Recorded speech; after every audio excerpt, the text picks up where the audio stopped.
News 2 is on tour in Colombia this week, where local leaders are working to explore the past, redeem the present, and inspire the future. That's the motto of the Colombia Peace and Justice Initiative. Now, News 2's Nicole Smith explains how they're using the worst parts of the community's history to make life better for everyone today. Standing tall, mid-stride, facing the courthouse. Remember the importance of what happened and the significance of what happened here. A statue of a young Thurgood Marshall now watches over downtown Columbia, thanks to the Columbia Peace and Justice Initiative. The nonprofit's co-founders and current president are carrying out its mission of celebrating the legacy of African Americans in Maury County. Thurgood Marshall was here. He was in this area, in this community, and we got to remember those defendants. Years before Marshall became the nation's first African-American Supreme Court justice, he was sent to Colombia by the NAACP to defend the people on trial for the events of February 1946. When the fight took place between James Stevenson and Billy Fleming, and Stevenson was arrested and charged with attempted murder, rumors of a lynching began to circulate.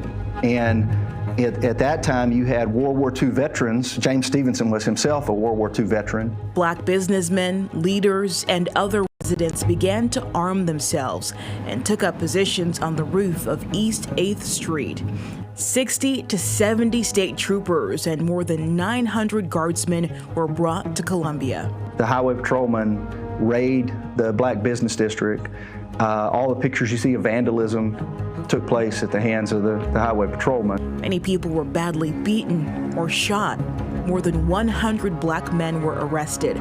26 people were charged with attempted murder or accessory to attempted murder. All but 2 were fully acquitted of charges by an all-white jury in 1946 in Lawrence County. So it was an incredible verdict that took place. Marshall later returned in November of that year to represent 2 additional defendants. Marshall was driving to Nashville with attorneys J. Alexander Luby and Walter White when they were stopped by police cars filled with armed officers and civilians on accusations of drunk driving. Instead of taking Marshall directly back to the magistrate, they end up taking him down a dirt road towards the Duck River, where supposedly there is a lynching party prepared for Marshall. Luby ignores their orders, and so Luby and these other lawyers follow behind. A judge found the DUI allegations were false. Marshall's life was spared because people stood up, much like the men he defended for an incident later dubbed the Columbia Race Riots. I think it's important that we call it the Columbia Uprising, because these men and women decided, again, as Rush just said, no more social lynching, that it's not us against them, it's a civil right. Almost 70 years after the uprising right here in the streets of Columbia, tragedy struck 500 miles away in Charleston, South Carolina, inspiring local church leaders to take action. Trent asked the question, what are the racial issues in our community? And we had a 2-hour honest conversation. Those discussions from 2015 helped start CPJI.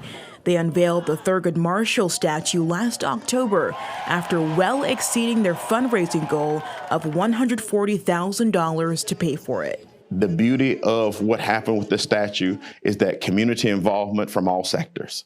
Their events and projects help share Maury County's role in the history of race and civil rights in the United States. There are other significant things that happen right here in Tennessee, Middle Tennessee, in our city, that we need to talk about and the younger generation can be proud of. Reporting in Columbia, Nicole Smith, News 2.